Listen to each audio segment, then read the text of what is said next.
Ever feel like you're just drowning in information, trying to figure out what really matters? We get it. Welcome to the Deep Dive, where we do the sifting for you and get straight to the core ideas. Yeah, absolutely. And today we're digging into something really deep-seated in all of us. It's about how our basic survival instincts, self-preservation, and our knack for seeing patterns. Can actually, without us even meaning to, trigger biases. Yeah. Both in how we see things and maybe how others see us. Exactly, that's the core of it. We've been looking at some really interesting material discussing how that fundamental drive for safety shapes our interactions. And it's often not about deliberate prejudice, is it? Sometimes it feels much more automatic, like a reflex. Right. So our mission today really is to understand that link better, and crucially, to look at some practical ways we can all navigate this stuff, maybe foster interactions that are, a bit smoother, more respectful. Okay, so where do we start? Why are our brains wired like this in the first place? Yeah. Why the quick, sometimes kind of irrational-seeming reactions? Well, it goes way back. The sources we looked at really emphasize the evolutionary angle. Think about early humans. Okay. Being able to quickly spot danger, a predator, something unusual that was survival, plain and simple. Quick pattern recognition kept our ancestors alive. So our brains develop these shortcuts. You could call them that, often termed fast pathways. The amygdala, part of the brain dealing with emotion, kicks in fast. It triggers fear or caution, sometimes before the more rational part of our brain even gets the full picture. So it's a real deep-seated survival thing. Safety first, analyze later. Precisely. And the fascinating thing is how that ancient wiring is still running the show, in a way, even in our modern lives. Right, so that feeling you get sometimes, that little jolt of unease when something or someone feels unfamiliar, Yeah. that's basically this old system firing up. It could well be. But here's the rub, and the sources point this out clearly. Those snap judgments, while natural, aren't always right or fair, especially not today. They're biased towards safety, maybe, over accuracy or fairness. You got it. And this instinct, this self-preservation drive, it bleeds into our social lives in some really complicated ways. How so? How does that play out when we meet people? Well, think about encountering someone who looks, or maybe acts, differently from what we're used to. The material we examine suggests this unfamiliarity can sometimes trigger that same unconscious caution or even fear. And that might be based on things we've absorbed, Mm-hmm. maybe from media or stories, even if we haven't had bad experiences ourselves. Exactly. Negative associations can get lodged in there unconsciously. But, and this is a really critical distinction the sources make, Go on. having that initial automatic flutter of unease is one thing. Acting on it, deciding to treat someone differently or unfairly because of it, that's something else entirely. Especially if you're in a position of authority, right? Yeah. Like a teacher or a boss or law enforcement. Precisely. That's when the internal feeling translates into external impact. And that's where the real problems start. Okay, so how does this jump from one person's gut feeling to bigger systemic issues? How does that transition work? It happens when those individual sort of safety-first judgments become common practice. When enough people act on those unconscious biases, even small ones, they can get baked into how organizations or systems function. Can you give an example? Sure. Think about hiring. Someone might unconsciously lean towards a candidate who just feels more familiar, maybe looks or sounds more like them, without even realizing they're doing it, or screening out names that sound ethnic. Or maybe how someone interprets behavior, like seeing the same action as assertive from one person but aggressive from another. Exactly that. Or assumptions landlords might make, or how security personnel perceive threat levels.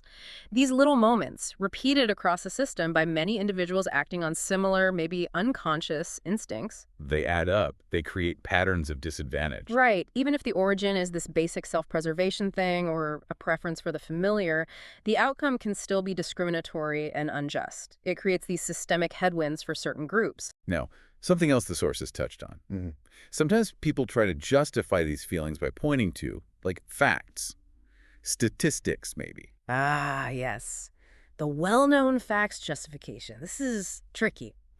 What the material highlights is that those stats, say, about crime, they often correlate much more strongly with things like poverty, lack of opportunity, historical disadvantage. Rather than being something inherent to a group itself. Exactly. And on top of that, the way those statistics are gathered can be biased too.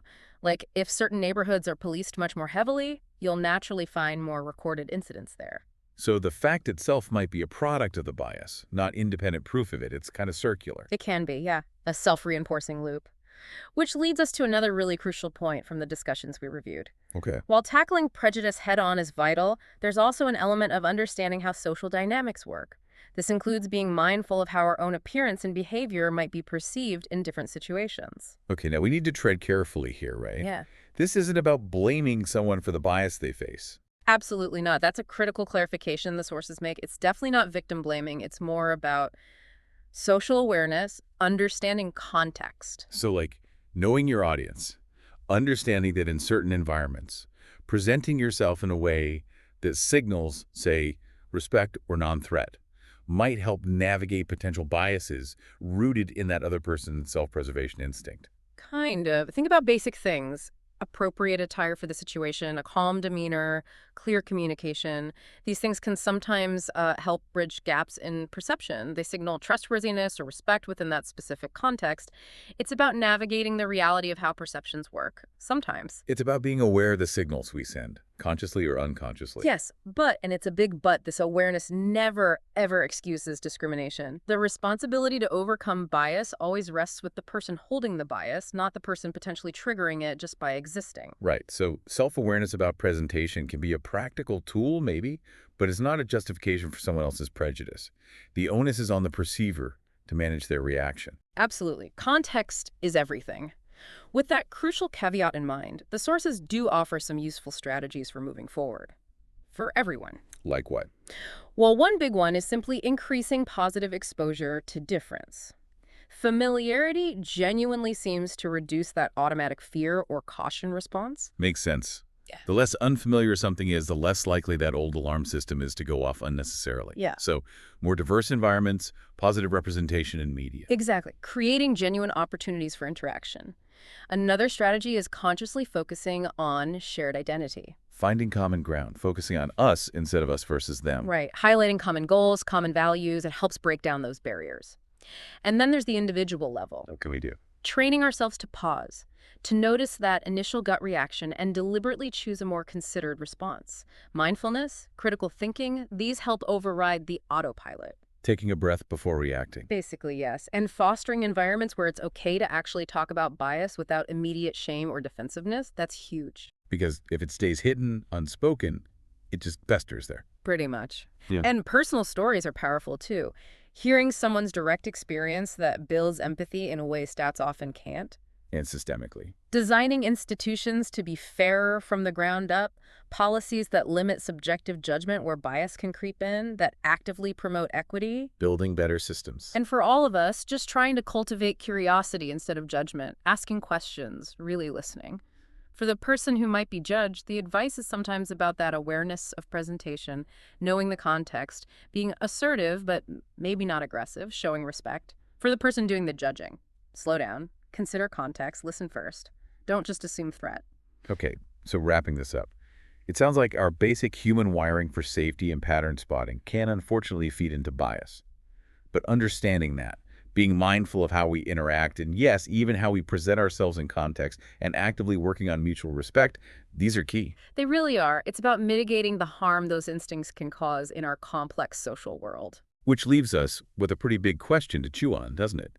If self-preservation is so fundamental, so deeply human, how do we actually build systems and cultivate that individual awareness in a way that genuinely puts fairness and understanding first in our everyday lives? That's the challenge, isn't it?